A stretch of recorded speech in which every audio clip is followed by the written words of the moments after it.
Tu penserais que Mabel Tanaka était l'héroïne du film de Hoppers, n'est-ce pas? Eh bien, en réalité, cette fille est une véritable criminelle. C'est le personnage qui a commis le plus de crimes dans tout ce film. Et si tu ne me crois pas, prépare-toi à voir tous les crimes que Mabel a commis dans Hoppers. Dans le film, elle nous a été présentée alors qu'elle avait environ 6 ou 7 ans. Et dès ce moment-là, on a vu qu'elle restait cachée dans sa classe pour ensuite voler les animaux de compagnie de l'école. Et ce n'était pas seulement 2 ou 3. Elle a rempli tout son sac à dos d'animaux parce qu'elle pensait qu'elle les sauvait. Le problème, c'est que quand elle allait sortir de l'école, plusieurs de ses professeurs ont essayé de l'arrêter. Et en essayant de s'échapper, elle en a même mordu un. Pour aggraver les choses, on nous fait comprendre que ce n'est pas la première fois qu'elle essaie de voler les animaux. On pourrait donc dire qu'elle avait déjà un peu d'expérience. Ainsi, depuis l'âge de 7 ans, Mabel avait déjà commis des vols d'animaux. Résistance à l'autorité et agression. Ce qui lui vaudrait 4 ans de prison supplémentaire et une amende de 7 000 $. Mais heureusement pour Mabel, elle n'était qu'une mineure. Donc, tout ce qui s'est passé, c'est qu'on a appelé ses parents et qu'elle a reçu une bonne fessée. Après tout ce désastre, elle décide de rester vivre chez sa grand-mère. Ainsi, elle pourra vivre et profiter d'une vie plus naturelle. De temps en temps, elle allait protester auprès du maire. Mais heureusement, cela est considéré comme la liberté d'expression. Le problème est survenu lorsque sa grand-mère est décédée. Le maire voulait y construire sa route sur une zone naturelle. Mais avant tout, il faut clarifier quelque chose. Cette réserve naturelle n'appartenait ni à sa grand-mère, ni à elle. Rappelons-nous que sa grand-mère l'a trouvée après avoir marché un bon moment dans la forêt. Donc, la maison de Mabel est en sécurité. Le problème, c'est que lorsqu'ils sont sur le point de détruire le lac pour commencer la construction, Mabel saute la clôture pour interrompre les ouvriers. Et ensuite, elle se tient juste au milieu de l'endroit où ils avaient mis la dynamite pour les arrêter. Mon ami, ça peut déjà être considéré comme un crime. Parce qu'ici, Mabel avait déjà 19 ans, ici, elle a commis une intrusion en sautant la clôture. Ce qui lui vaudrait 6 mois de prison et une amende de 1 000 $. Elle a entravé les travaux de construction, ce qui lui vaudrait encore 6 mois de prison et une amende de 500 $. Ensuite, elle a eu un comportement imprudent en se tenant près de la dynamite, ce qui lui vaudrait 1 an de prison et une amende de 2 000 $. Heureusement, ils appellent simplement la police pour qu'elle l'emmène et c'est tout. Avec l'aide de son enseignante, elle sait maintenant qu'elle a besoin d'un castor pour attirer plus d'animaux à cet endroit. Ainsi, ils ne pourront pas le détruire pour la construction.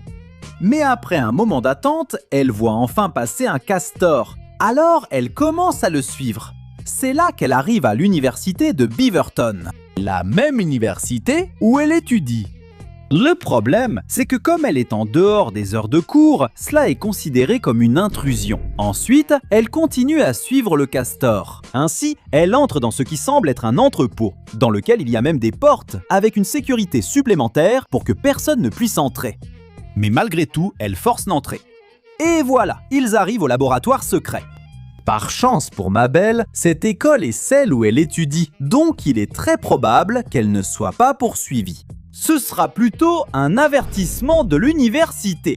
30 heures de service communautaire et éventuellement un avertissement, précisant que si elle recommence le semestre prochain, elle sera suspendue.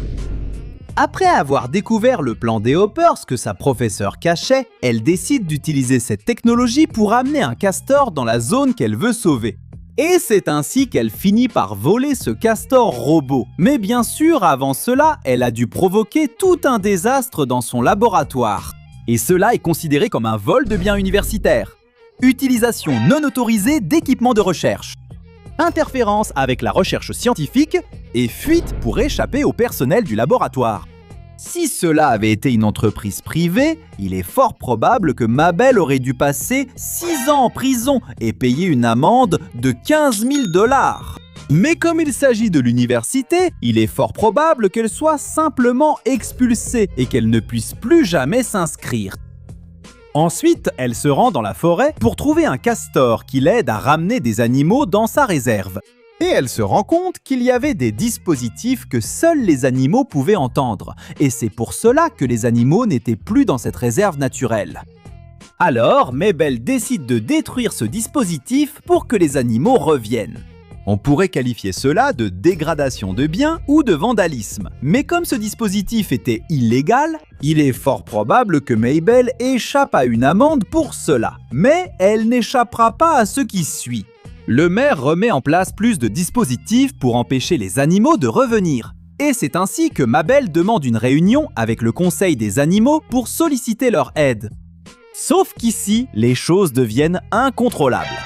Le discours que Mabel prononce pousse le conseil des animaux à conspirer avec elle pour assassiner le maire. Oui, là on parle de quelque chose de très grave. L'important ici, c'est qu'elle a essayé d'empêcher le conseil de l'assassiner et qu'il se contente seulement de lui faire peur. Donc ici, son amende a été considérablement réduite. Donc son crime n'a été retenu que comme conspiration pour intimider un fonctionnaire, ce qui lui vaudra 1 an de prison et 1 000 $ d'amende. Et pendant que le conseil des animaux l'intimidait aussi pour qu'elle soit également d'accord avec l'assassinat du maire, Mabel écrase la reine des insectes, le papillon, et finit par l'assassiner, ce qui serait classé comme homicide. Et elle écoperait de 5 ans de prison et de 10 000 $ d'amende. Elle essaie de sauver le maire de tous les animaux qui veulent en finir avec lui.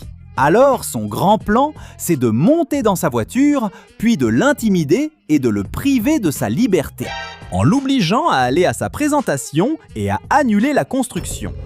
Ici, ils ont commis une effraction de véhicule, un enlèvement, une privation de liberté et de la coercition. Tout ça, les amis. Ils risquent une peine de 28 ans de prison et une amende de 40 000 $. Parce que nous parlons d'un fonctionnaire public, pas de n'importe qui.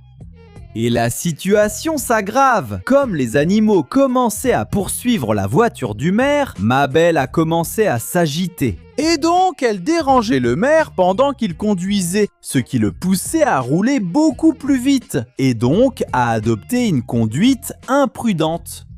Disons qu'elle n'a été que complice de cette conduite imprudente. Donc, elle n'écoperait que de 6 mois de prison et d'une amende de 500 $.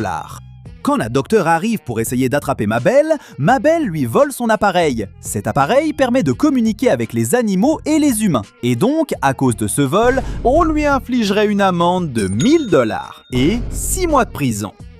Après une grande poursuite, ils finissent par avoir un gros accident. On pourrait donc dire qu'elle a mis en danger la vie de plusieurs personnes, ce qui lui vaudrait une peine d'1 an de prison et une amende de 3 000 $, incluant la réparation des dommages causés.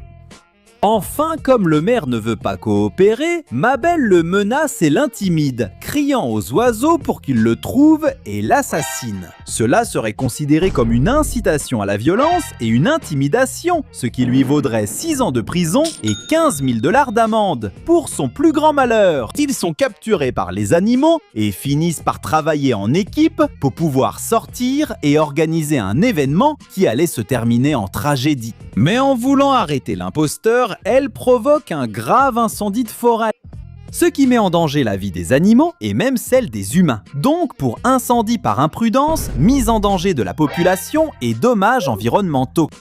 Mabel aurait une peine de 12 ans de prison et une amende de 40 000 $.